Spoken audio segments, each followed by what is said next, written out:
All right. And we're live yet again. It's Wednesday. It's Wednesday at the appointed hour. Terry Givens, Dr. Terry Givens, how are you? How are you doing today? I am doing very well here in Menlo Park, California.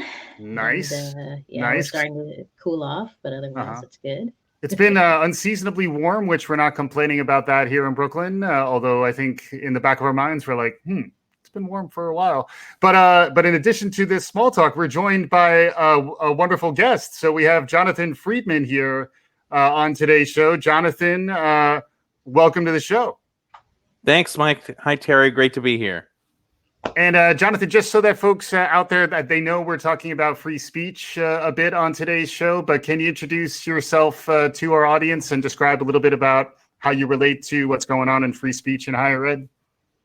Sure, yeah. So I'm the director of the Campus Free Speech program at Penn America. And for those who might not know our work, Penn is a nearly 100-year-old nonprofit that's situated at the intersection of literary expression and human rights. And then I lead and direct all of our efforts in the higher ed realm, which includes doing workshops on campuses, free speech education programs for students, advising senior faculty and administrative leaders, and really just trying to improve the climate for, we say free speech, but in some ways it's really just the climate for conversation, for dialogue, for understanding, and for, sometimes these conversations around free speech, we talk a great deal about the First Amendment and about the law, but there's so much more to it when it intersects with issues of equity, justice, racism, and diversity in higher ed. So really, my work is situated at the intersection of those values, those universes. Yeah, great stuff. And we're going to dive into that in some more depth in a bit. But to start, I think we just wanted to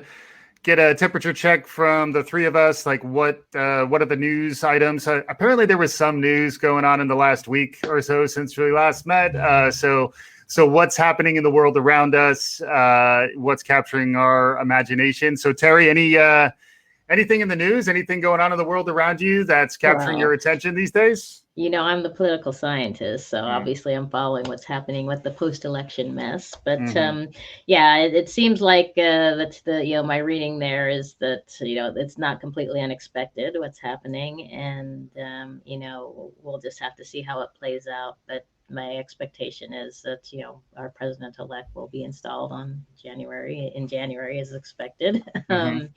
And otherwise, Thanksgiving is coming, and a lot of folks in higher ed are, so campuses have been preparing for this, right? But I also have a child coming home right before Thanksgiving, and I think we're all realizing, is he going to get a test on campus before he leaves, or does we can test him when he gets home? Do we quarantine? There's all these issues coming up, and of course we're in the middle of a spike. So even California has been doing relatively well.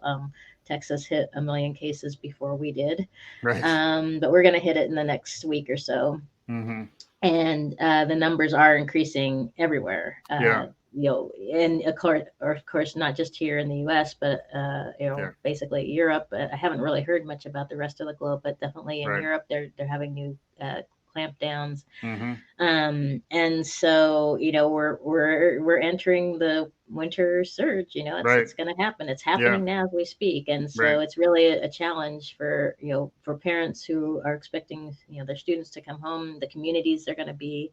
I guess there was some issues with Halloween parties, and then the other thing that came up with the Clemson Notre Dame game where the students rushed the field, and apparently there were parties around campus that weekend, and and looks like Ruben, we have someone out there who's in Ottawa, Canada too, which is also nice to hear from the diverse perspective from the outside. So we do have some folks outside the U.S. In attendance. But yeah, it's been very much about the pandemic spiking, but that news almost being subsumed by the bigger news around the election and what looks like it's going to be a protracted fight around the election, even though it looks like the likely outcome is that Biden will be inaugurated in January. But between now and January, those months are very concerning in terms of the pandemic spiking. And then to your point, Terry, folks coming home from campus, it's more likely that will potentially spread more of the virus. a lot of this does relate to free speech as well. So, Jonathan, it's not your one-trick pony. We know you have range. You can talk about other things, but any thoughts broadly around those two issues and how they might relate to where some of the topics on free speech are heading, both the election, which I imagine is causing people's desire to speak to increase and try to understand what's going on there. And then also because of the virus, much more of the speech is moving online. But just any general impressions, what's going on from your perspective? Yeah, absolutely. I mean, I think the election, as you said, is encouraging and bringing its own wave of speech. And, that's a good thing, right? Political engagement, civic engagement is a good thing. I think one of the biggest challenges we're seeing now in the wake of this is, the disinformation, the different informational universes that people are sitting in, where, a good chunk of people, even if in the scheme of the American population, it's not that many, really are just in a different universe in terms of what they read, the news they consume, and what they believe. And so I think one of the biggest challenges for higher education in this moment, coming out of the election and around COVID in particular, is this question of, well, how do we understand these things? What's our conception of them? Mm-hmm.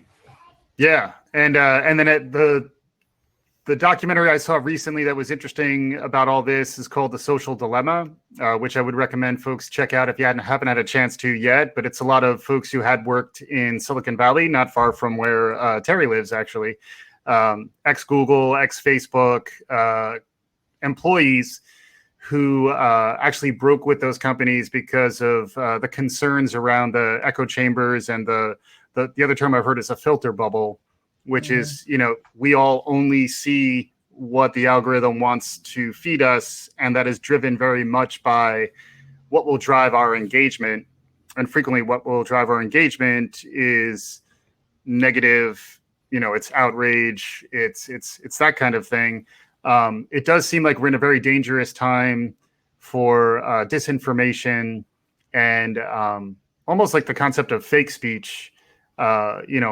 If stuff is created to distract and it's not authentically from the person who's supposedly saying it, it's like a whole new flavor of sure. Speech. Any thoughts on what that is and how you've been trying to navigate that? I mean, these aren't new things. Actually, one of the interesting things about working at a nearly 100-year-old organization is our 1948 charter includes in it a comment about mendacious publication. They don't use the phrase fake news, but we're a free expression organization, and we're also committed to truth and standing against falsehood. And so these things aren't new. The question is just how they've been heightened and exacerbated by the internet. And do we even call it the internet anymore? I feel like even that phrase, that term, it feels 20 years old. I mean, now we're just talking. That was when the internet was a thing outside of our daily lives. It was like a thing you had to sit and like go onto or interact with. Now it's just everywhere. It's everything. Yeah.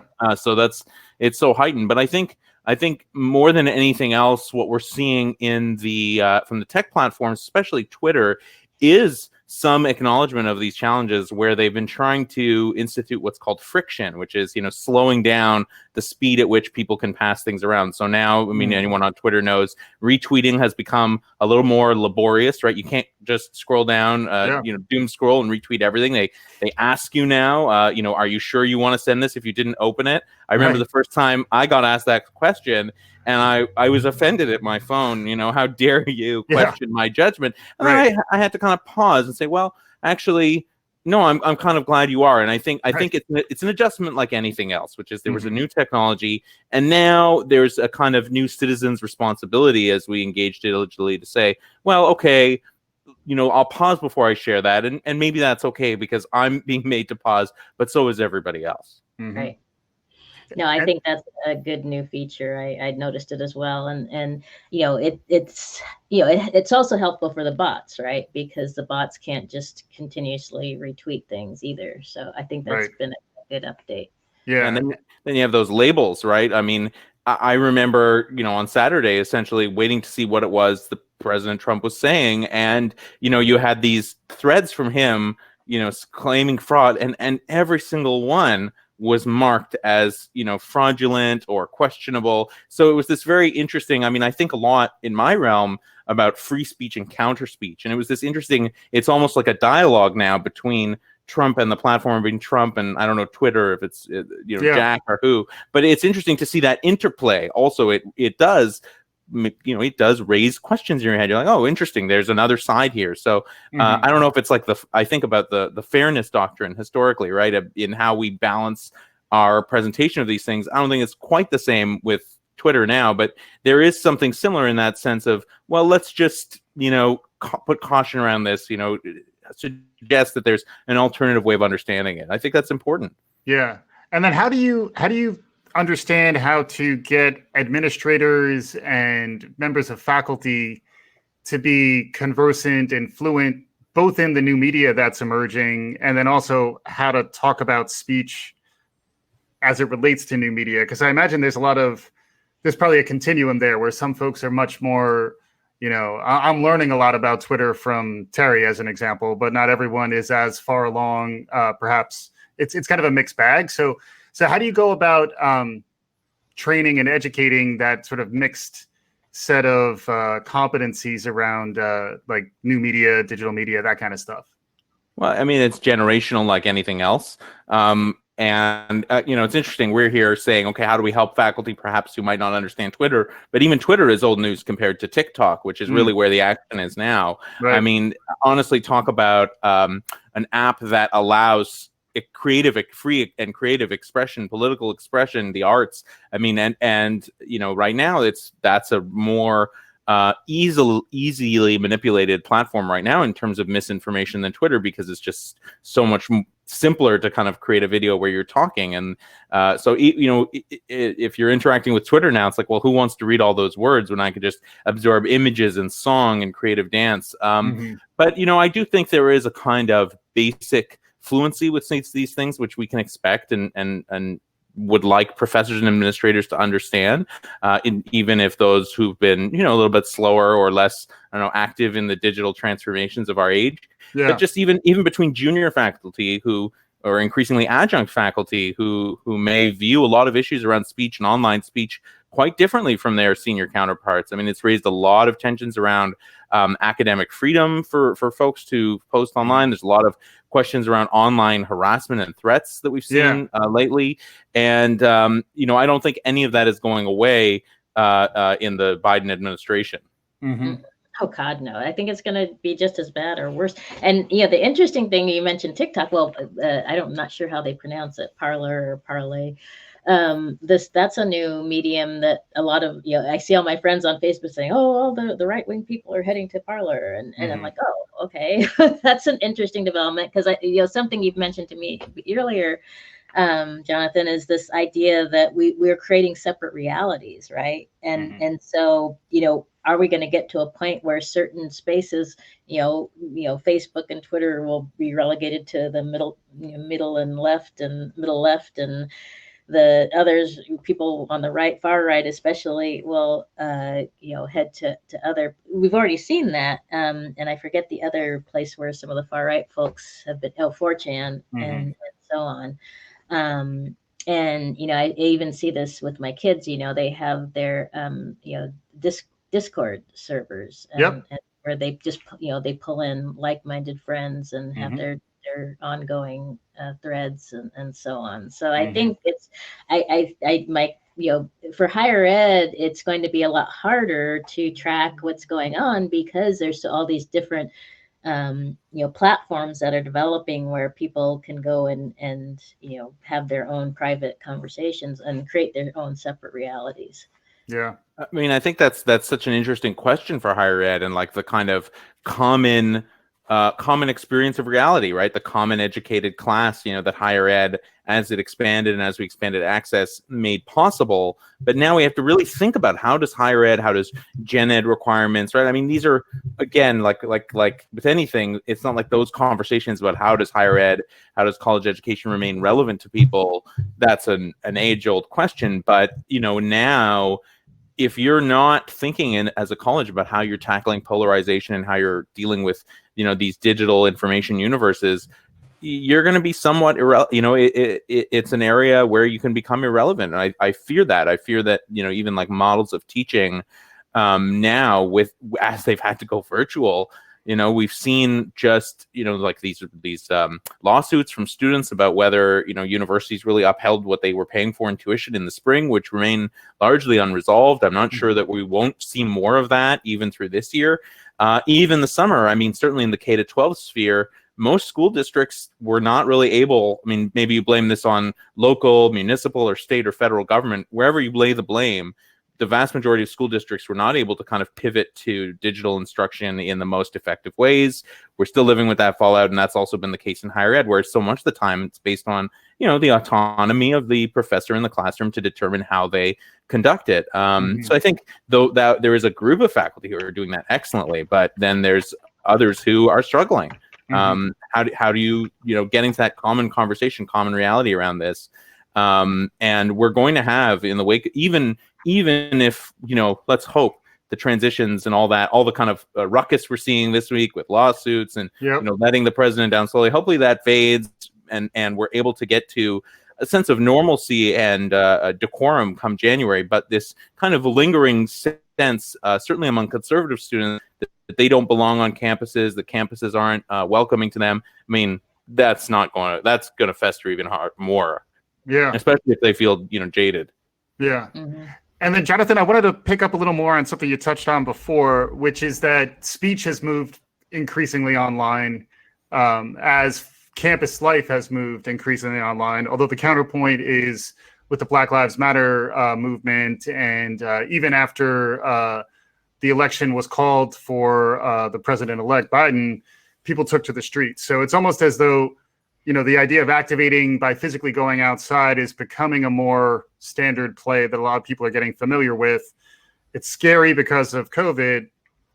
So on one side, there's that. And on the other side is more, it's the year of the webinar. There's a lot of stuff moving online that maybe was formerly face-to-face.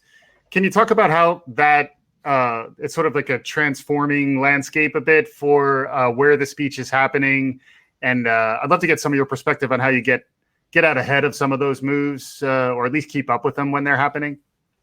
Yeah, I mean, I think one of the biggest challenges that we're going to see in the next year is the question of campus demonstrations and COVID-19. Where is the line in turn? We've already kind of seen this a little bit at the University of Miami, where there were a group of protesters who staged a die-in, and then they kind of got in trouble for it, and there were questions around whether the university was properly upholding rights to protest, rights to assembly. And I think it's very messy. It's very messy when we get into rules surrounding masks and social distancing, in sort of upholding, being consistent. This was a theme I was talking about last week in a program that we did on Friday about campus demonstrations and COVID-19. If you're going to be holding sports events, where people are coming together and maybe there's social distance, but you're, essentially as a university, you're allowing that sports event to go forward.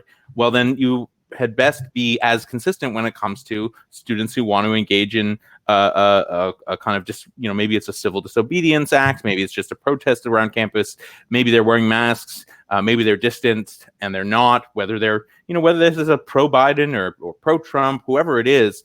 Consistency is key when it comes to, certainly for public universities, but even for private. There's just got to be regularly and fairly enforced rules around all kinds of forms of assembly and interaction.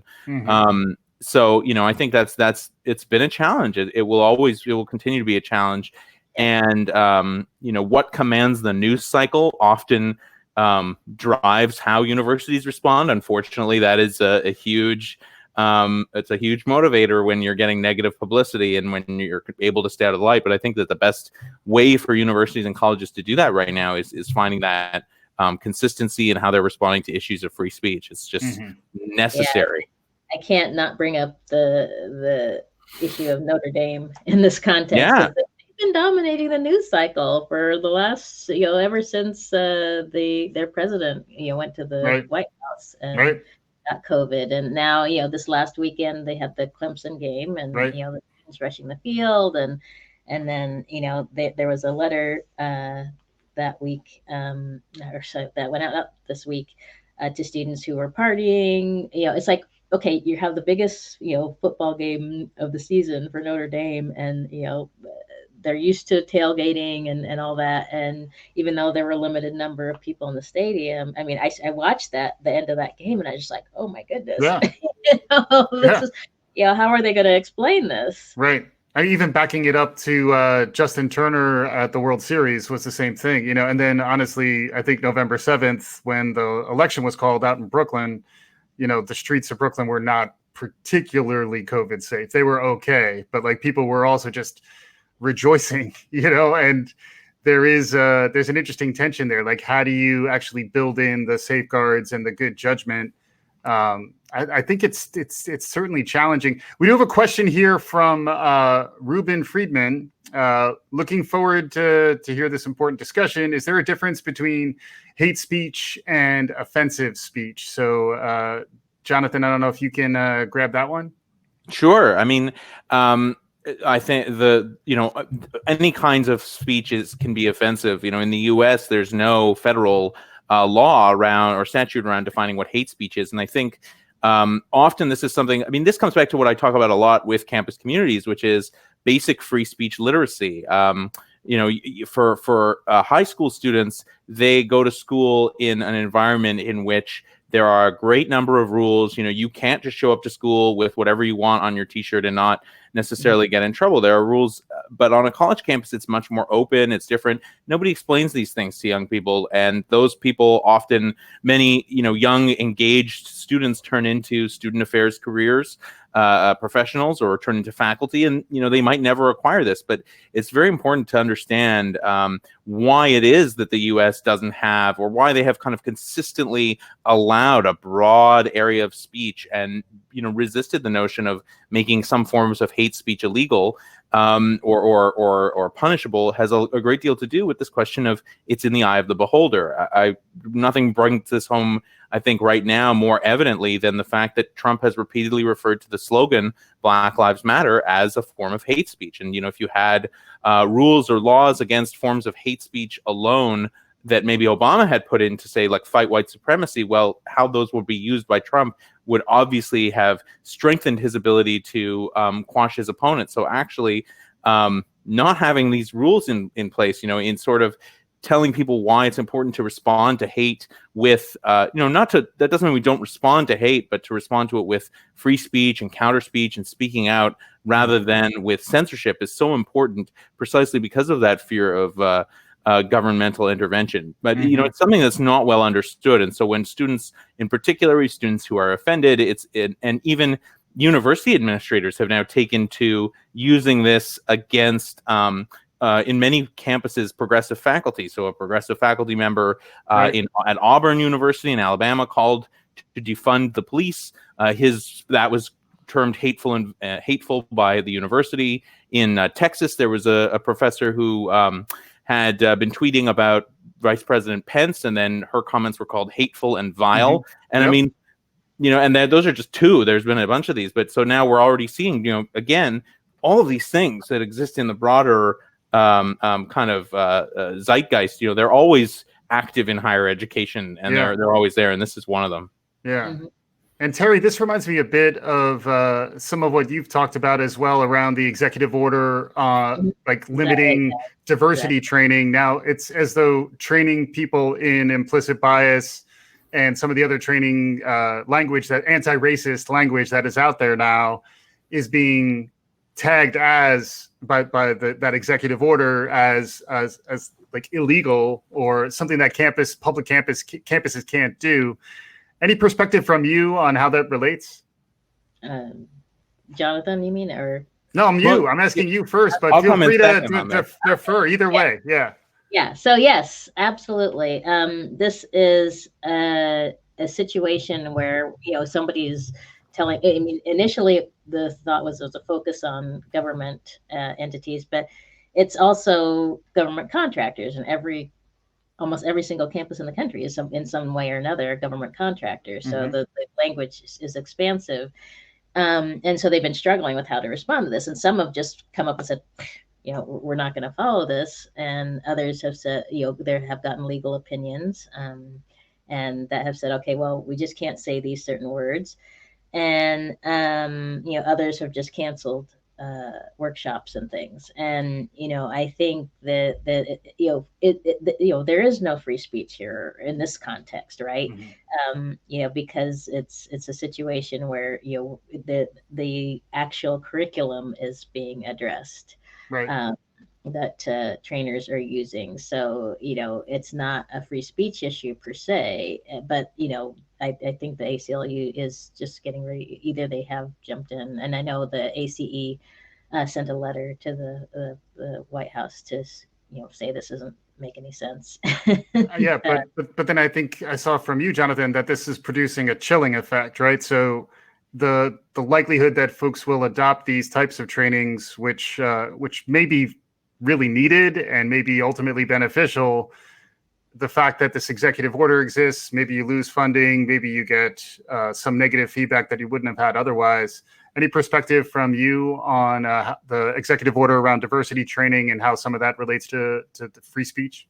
Yeah, I mean, this is the move of an authoritarian regime, plain and simple. And nothing, I think, exemplifies the contradictions here than the fact that at the same time as they have been told all public universities, or even saying like any contractor who gets any money from the federal government, if they have these kinds of conversations or have these phrases, at all going on, could put that funding at risk. I mean, that's an extreme move, but it comes at the same time as the Trump administration has trumpeted their efforts to defend free speech on campus, and even started launching investigations. So they've been investigating in the past few months all kinds of campuses, almost all of them over conservative speech, where some conservative faculty member or a student is engaged in some kind of complaint with the university, and then they're saying, well, that's not upholding free speech. So they're doing that with one hand,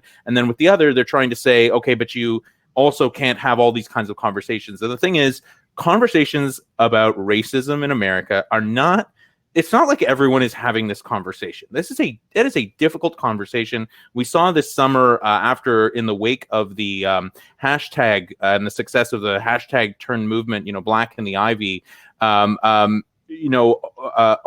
of this kind of outpouring of stories from folks, from faculty and students of color, graduate students, talking about, sometimes it's a microaggression, but a lot of the times it's pretty, obvious and serious racism that people have been encountering. And some of them are talking about things that have been happening for years. And the thing is, it was like, all of a sudden people said, okay, it's okay to talk about this. And, the national conversation around free speech for so long has been largely tilted toward this orientation that liberal, left-leaning, progressive ideologies on campus reign and others do not. But the reality is that doesn't necessarily mean that all these people of color working in higher education have been so comfortable confronting racism in wherever it rears its ugly head. Obviously, they haven't. And, one of the most interesting takes on a lot of that I read said, most of the time people are probably holding back even the most extreme ones. So whatever they're saying, there's even a more extreme experience that they're really not putting on Twitter and Facebook. And so the notion that we would be preventing such conversations from happening, or in reaction to those conversations saying let's close them down, just seems so extreme. It seems completely contradictory. It's totally two-sided, and there'd be no way to enforce this anyways. But meanwhile, I've spent the past month hearing tons, so many anecdotes, but whispers. The university wanted to review my slides for my diversity training. I do, sometimes it's racial diversity training, sometimes it's gender diversity trainings. And it has a widespread chilling effect, even to the extent that in Illinois, a professor who was invited to give an academic talk about Latinx identity had his talk canceled. And I spoke to him about that experience. And, this is, it is the most extreme form of disinvitation and violation of academic freedom you can imagine, where it's like, I'm a professor invited to give my expertise, and I've had my talk closed down. And, it's like a blip on the national radar. But, Ann Coulter was delayed a week 2 years ago at Berkeley, and it was all we talked about. So, it's total inconsistency from a principled free speech defense. Exactly. I mean, I think myself included, all of us who do research on race and anti-discrimination policy, and, my book, Radical Empathy, talks about, white supremacy and the roots of racism and all of that. And, to think that obviously this can't stand. Eventually, I think it will be, if it's not taken care of by the next administration, it will be taken care of by the courts. But, Right. I just don't see how this can stand, given that there aren't similar prohibitions against other forms of trainings and things like that. But in any case, I mean, the underlying premise is to just to be disruptive, right? To put anyway, it's always about questioning what's going on, and and I think what the end result will be is administrations being more questioning about these things, because in the past it's been, oh yes, of course we should do this, but now I think you're going to see more reluctant administrations say, oh well, maybe we shouldn't be doing this. Right. I mean, I think there's a productive way to engage in questioning, quote unquote diversity training carte blanche. Is every form of conversation, like, it isn't. There are different models out there. There's not one form of diversity training. Like the whole, everything about this executive order, it sets it up as a caricature of, like, this is the same thing happening everywhere in every conversation. There's tremendous diversity within that, diversity of philosophy, diversity of practitioners. I don't think it's terrible to say, well, let's all kind of evaluate how we're having these conversations. What have we learned this summer? How do we talk about race and racism? Is not easy. Like, it's not simple. Right. And if a group of people are finding tremendous difficulty with those conversations, black, white, whatever background they're from, I think it's reasonable to say, okay, let's evaluate this. But the notion that we should respond with, oh, well, therefore, some words we won't say anymore. Right. We don't like those words. We don't like those phrases. I mean, even, one of the trickle effects of this has been, I was told, of a campus where faculty removed texts from a syllabus because they might, create scrutiny because they were like people whose writings were being taught that had associations with critical race theory. The notion that a university would now take some body of thought and just remove it, and people talk about critical race theory like it's like one book, or like, it's like a sentence. Yeah. I mean, it's like, it's a thriving discipline. There's disagreements. Like, it's like, we're just going to, take out political science, tomorrow it's like, there would be no question, no comparison. And so, I think we just have to have our eyes wide open to just how poorly thought out this executive order was, but also the incredible effect it's having. And, what everyone told me was, well, let's wait and see if Biden wins. But we're still now in this kind of extended period of uncertainty where even if people are comfortable that he's going to be inaugurated and all that, a lot of this diversity training stuff is kind of on pause secretly, quietly, or being reviewed. Right. And that kind of leads me a bit to a bit of a shift, I guess, to another buzzword that's out there is trauma informed. So being conscious of the impact of your words and what you're doing, and then also being sensitive to the fact that people may respond differently to what you're saying than maybe you were intending, and then also understanding that people are hurting out there these days, and trying to train people. Terry, you've written extensively about the importance of empathy and how to train people on empathy, but maybe beginning with you, Jonathan, any perspective on the social emotional side of this, and the idea of trying to be kind and sensitive to how people are feeling. I'd love to get a little bit of your take on that, because that also does touch on free speech.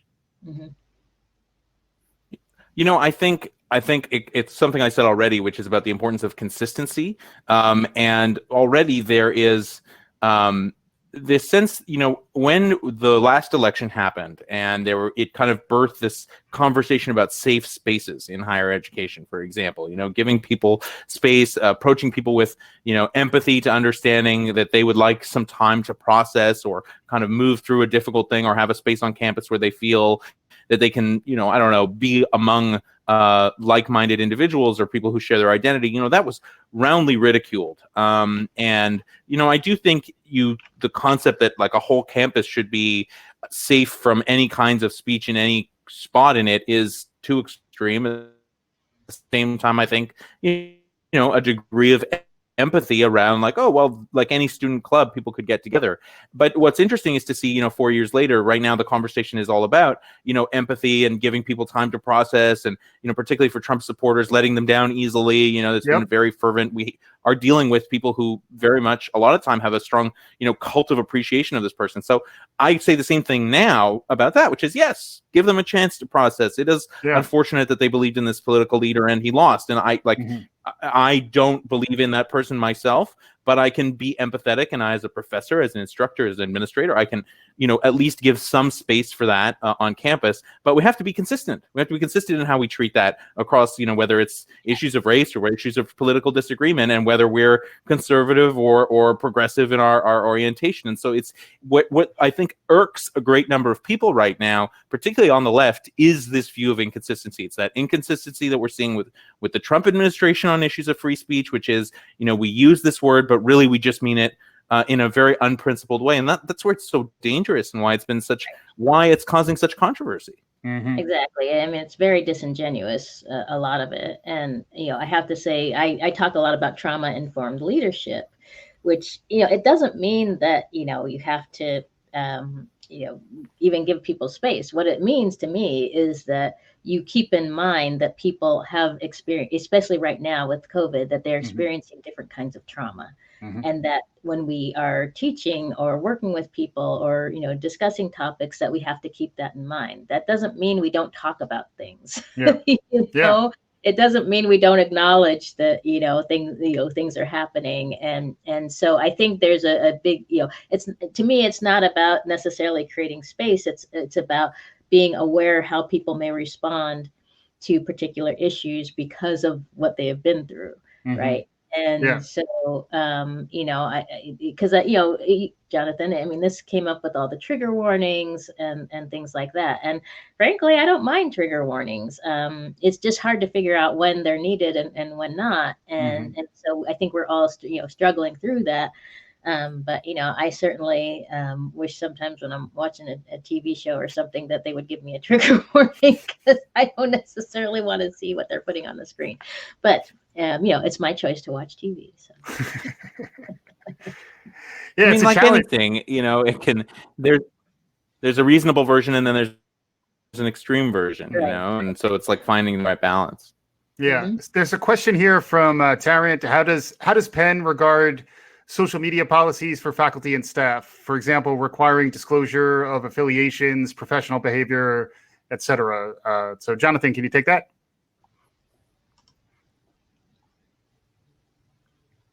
Jonathan? Sorry, it was a little delayed. We got a little delayed. You're talking about this one about social media policies. Yes.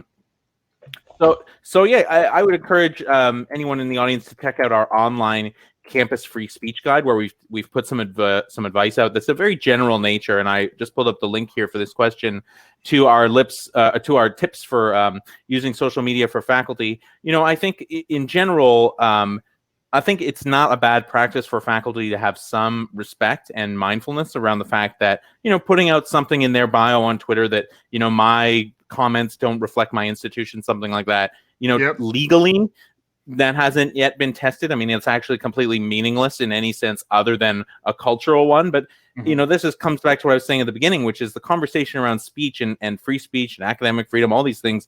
I mean, it's only 30% a legal and law conversation. We're talking about how people are respectful for one another. We're talking about, whether we're talking about trigger warnings or safe spaces. I mean, all of these things, radical empathy, we're talking about cultural ways in which we respect and understand each other. And so in the same way that, we might, suggest that a campus that in the same way that I would say that a university administration has to be mindful of the fact that their faculty have free speech rights and have academic freedom rights, I don't think it's so much to ask a faculty to have something there if it makes the university more pleased. Particularly, there are these campuses that have very strong alumni bases, and they have great passion for their institutions, and they see any professor as somehow violating those concepts. They're going to get upset.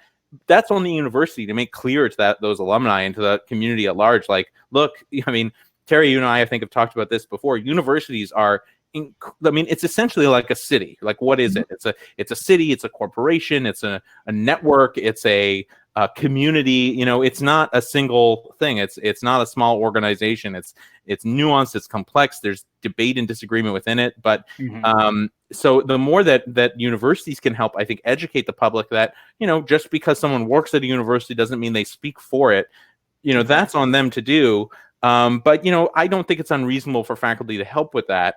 Where I do worry is where I do think it's important on one hand that where if you have someone who works at university and they're engaging in, you know, hateful or racist, homophobic blogging online or something like that, I think it's okay and in fact important for the university to express empathy, to be able to speak out in its voice and say, you know, this person has the right to do this, but they don't represent us. I think that is perfectly reasonable. Where it gets difficult, though, is in places where the speech itself might not be racist, but it's offended a lot of people. So how does the university in that case, you know, how do they walk that line? And it's difficult.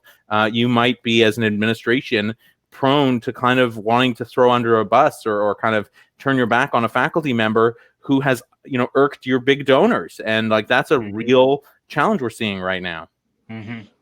Absolutely. Yeah. Yeah. So, and then Terry, maybe from you as someone who I've seen put yourself out there and you talk a lot about leadership. How do you model good behavior, quote unquote good, or, you know, best practices or just ways to put yourself out there in a way that's critical and measured? You know, I'd love to get a little bit of your perspective because you don't seem to be shying away from a lot of the more controversial topics. So any tips or any ideas for folks who are watching? Yeah, I mean, I guess my take on it is to come at it from, you know, I always try to back up whatever I say with, you know, whether it's a news article or research or data. I mean, it's interesting because when I was writing my book on radical empathy, you know, I'm talking about a lot of hot button topics like white supremacy and you know, internalized oppression and all these things. And I, you know, my first step was to educate myself. And to make sure that I was coming at this from a position of knowledge and not just, you know, flipping off things without any thought. So I think that a critical component for my advocacy work and whatever I'm doing is to come at it, first of all, to educate myself and make sure what I'm saying is accurate. But secondly, it's also to include, you know, some material. So, you know, Twitter is a notoriously bad space. Somebody mentioned this earlier because it's, you know, that you can't put a whole lot in there. And so I always try to make sure that, you know, I add some, you know, a link to something or, and if I'm not sure, then I probably won't, you know, tweet it. But, right. You know, this has been part of the problem. And, you know, I have to admit once or twice on Facebook, you know, I reposted or shared something that was, you know, was either old or you know, wasn't, you know, and it's easy to do that when you're, you know, I don't mind doing that because that's more of a personal space for me. I have a public Facebook page, but my personal Facebook page, you know, okay, I made a mistake, I'll just delete it. But on Twitter and you know, my public Facebook page, you know, or LinkedIn, I'm much more careful about making sure I back everything up with you know, facts and you know, follow up. And people oftentimes are really interested in knowing where's the research here? How can I learn more about this? And that's something I've seen a lot more lately is people have this hunger to know more. And so I think for me personally, it's important to connect what I'm talking about to what's happening research wise, because I'm coming from a research tradition in political science. And so that also helps with what Ruben's mentioning here, that, you know, that meaning isn't set, and, you know, that we do have longstanding norms and you know, ways that things are you know, supposed to work in our governmental structures and even in our you know, academic institutions. A lot of what we do in our academic I'm sure you know this, Jonathan, a lot of the things we do in academia are just norms. There's no laws, there's no legality around it, and it's up to us to uphold those norms. And I want to actually, I didn't quite comment on something in this last question, which I wanted to come back to, which is the question of like professional behavior in a social media policy. I missed that a little bit the first time, but rereading it, I think to my mind, and, I think I don't fully grasp it, but to me right now, the way that this exists, the concept of, professors should conduct themselves professionally with professional behavior, that actually is an AAUP concept originally. So it has a long-term history, and it does rely on judgments. It means that if you lead a university, there might be a situation where you have to judge if a faculty member, violated that concept in some way. So to me, having it as a social media policy that like you're an employee or you're a faculty member here, and we expect that you would, we know that your comments don't reflect this, but we'd ask that, you engage in, professional behavior online. Like, I don't think it's terrible to have a clause like that in what you set out. But the trick is enforcement. And this is like, just like with the COVID stuff we were talking about before, or even with the hate speech stuff we were talking about, the challenge is how do we respond to other people's speech in ways that are, using citizens engaging with citizens. I think the challenge is when it becomes institutional authorities. That's where it's prime for abuse. So in the same way that if we, had a hate speech law, there'd be concern about how it was applied fairly or equally, and who's in power and how they would decide. It's the same in terms of this professional behavior concept, I think, for universities, which is, this is why the question, I imagine this is why it's being asked, and this is why it has kind of irked people, is because they don't trust their university leaders that they wouldn't use it in some way to harm someone. So, and similarly with COVID stuff, I mean, like, look at Notre Dame. If you punish all of those students, okay, well, that's all just coming back at Father Jenkins, at the leader of the university, who also broke the rules. Right. So, there has to be some way to say to people, we want you to do this. We want you to wear masks. We think it's important. Here's the public health. But if you respond, like NYU tried to suspend a few students who they caught through some video not wearing masks and not socially distancing, but it was highly selective.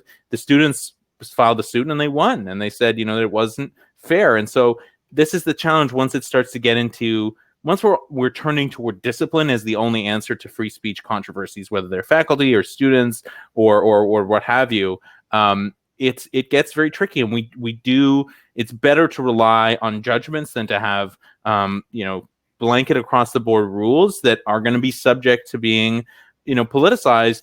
But at the same time, it's better, I think, just in most cases, to kind of step back from the brink, to pause, to consider where people are coming from. Maybe we didn't used to have to teach this as much to people. Now that, like, we just live in this age of extreme outrage, but I think it's really important that people remember it. Yeah, it's one of the benefits of having a 2-year-old is I watch lots of preschool social emotional learning content, which is actually much more calming than watching broadcast news these days. I did want to talk to both of you about, maybe starting with you, Jonathan, is how do folks actually get trained on this? One thing that Terry's talked about a lot is that you're not always trained on how to teach as you're pursuing your doctorate, or you're getting your tenure track, or whatever position you might have in higher ed. I imagine that's also true frequently in terms of how to understand free speech, how to know how to engage it appropriately. So can you talk a little bit about how it can be done, how your organization is helping it get done? Yeah, I mean, I think this is actually one of the biggest missteps of the past few years around what's called the campus free speech legislation in a lot of states, that's been passed by a lot of states and kind of sometimes tried at the federal level too, which is they respond to these issues with, investigating universities and punishing students and suspending them. And sometimes they have this clause. It's very interesting. They'll say, and the university has to tell students about their free speech policies. And what's that turned into? It's turned into an email nobody opens that incoming students receive about, here's something about free speech. Whereas what you could do is react to this problem with education. Education is so powerful. So, you could have a kind of federally supported or state supported effort. Look, free speech on campuses is a problem. Let's invest in better training people in, remember, civic education and, legal education. And I often say this to people, free speech literacy is an equity issue. Like it's right now, if nothing else, the past few years is an illustration, or even this summer, of who believes that they have the right to file lawsuits when their speech is aggrieved, and who's just silent, who's not even at that stage, right? Because they don't have access to the same knowledge. And I think many of the dynamics we see right now are a result of a retraction in understanding about the power of free speech, frankly, among progressive communities, among communities of color, a kind of reticence and uncertainty and de-education around that, at the same time as we've seen it kind of really, rallied around by the conservative side. And of course, free speech should be for all, right? There should be fair and equal provisions and education. So what we've been trying to do at Penn is actually just this, is invest in education. We're developing some new programs for administrators, for faculty, and for students to come together to, in kind of training modules where they could get certificates, professional certificates, or student certificates in free speech or free speech advocacy. And in a lot of those programs, we're approaching it with a very not just, talking about free speech on its own. It's not just about let's learn the First Amendment. It's let's talk about free speech and hate. Let's talk about free speech and misinformation. Let's talk about free speech in America and, understanding the global context that free speech is a human right, that, in many countries, it is, rules and laws about what you could say are always used to punish people critical of governments. I always think of this painter in, she's a Kurdish painter, and a painting she made was seen as an act of terrorism, a painting, and so when you kind of learn about those examples around the world, it changes how you think about free speech. It changes your capacity to understand why we allow some forms of hate in this country, because it's understanding that broader repercussions around how we penalize and deal with speech. So, for us, before the pandemic, we were doing a lot of traveling to campuses to do these programs. Now we've pivoted a lot of them to being run online. We continue to tailor them also. So developing programs that are for specific communities of practice in higher education with some of the national professional organizations, or with specific campuses. And that's the way that we're trying to move the needle on this issue and have an impact. Again, with a mind to understanding that the first instinct when we don't like something someone is saying is punish them, get them in trouble. And the much harder instinct is, how can I understand, more in a more nuanced and more informed way why this micro moment and the feelings I'm having right now could be managed differently in kind of honor of, or in a spirit of free speech and open dialogue. It's hard. It's hard to do that, but I do believe that the education is the way to go. Yeah, and I think it's a place where if you also are intentional about the teaching opportunity when there is dissent, when there are different opinions, I think it's John Stuart Mill who talked about the tyranny of the majority. Like, it is a real thing that happens where everybody starts to believe one thing, or the majority of people do, and it becomes harder to voice a dissenting opinion. I think being able to encourage that and model how to deal with dissent, equitably and fairly, is really hard. But when you do it, it's a net benefit to your culture, and that's true. The culture building aspect of higher ed is huge now as well, where campuses, universities that have vibrant cultures are going to continue to thrive. Those that don't really have a sense of mission or a sense of how to engage, build that sense of belonging. Any perspective on that, really, from either of you? Maybe begin with you, Jonathan. Looks like you're nodding. Yeah, well, I was just going to say, I was thinking, that is one of the most vibrant classes I ever taught. It was a few years ago. There was this kind of the majority of the students were somewhere in the middle, and we had this outlier who was talking in terms of critical race theory, and it was like before that, language, that concept, before that was on, in the public sphere the way it is now. That student was the outlier in the room. They were the one who was saying, who at first said, well, it's white supremacist, in a way that was extending that concept beyond the way it was, kind of historically or conventionally known.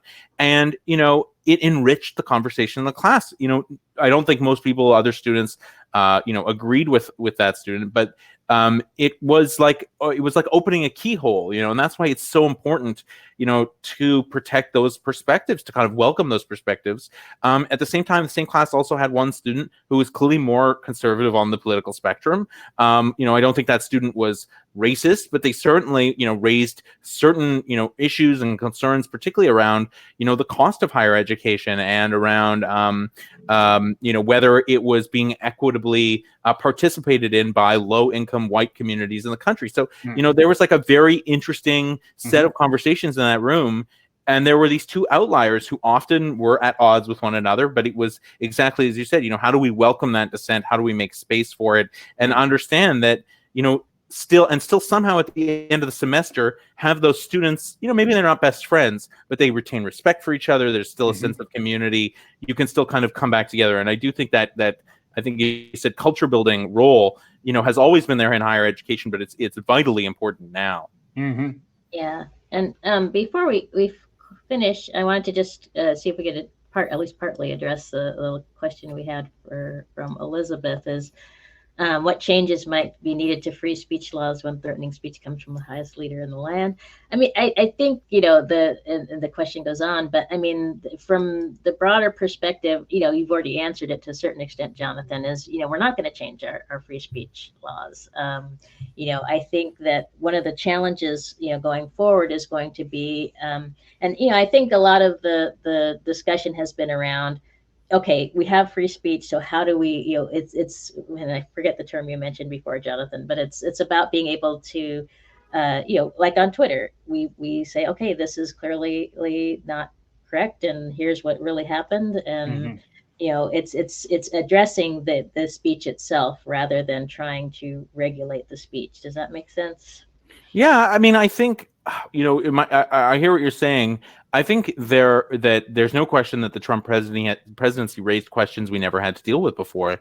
And they are serious questions about elected officials and their free speech and their license to twist the truth, to engage in hate, to denigrate, right? To twist and turn and all the things that Trump has done.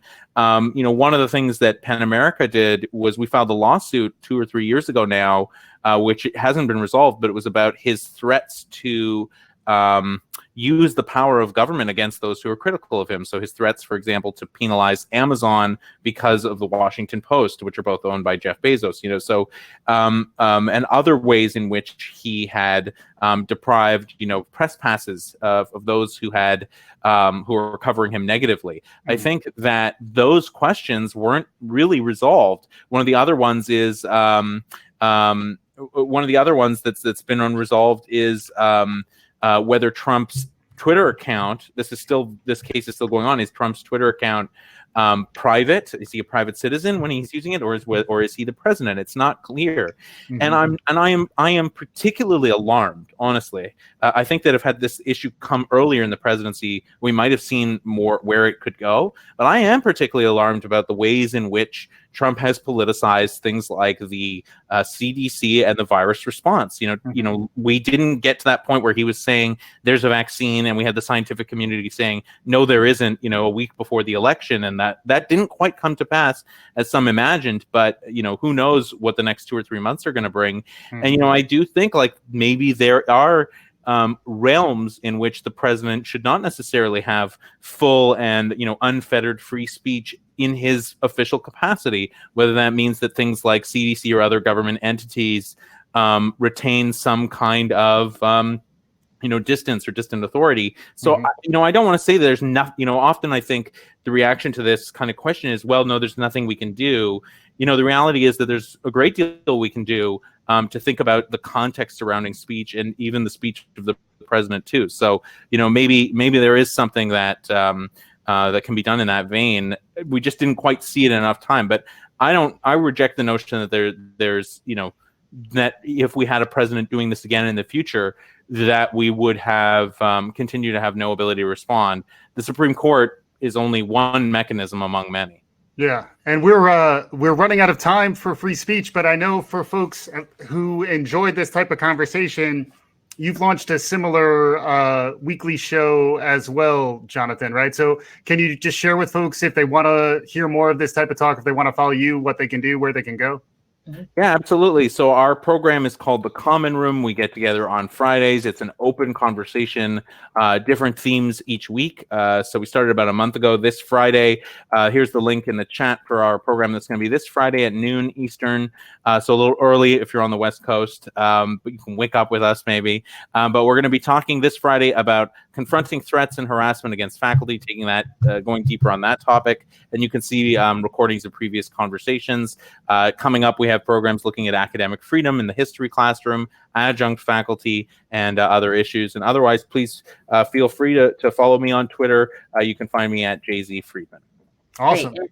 We'll be sure to post that in our brighter discussion forum as well, Jonathan, and I'll spread that around on our social media. So thank you so much for joining us today. This has been great. And actually, we didn't get to talk much about veterans today, but I just want to wish those out there who are watching thank you for your service, those who are veterans, and especially to family members of mine who are today enjoying Veterans Day. So awesome.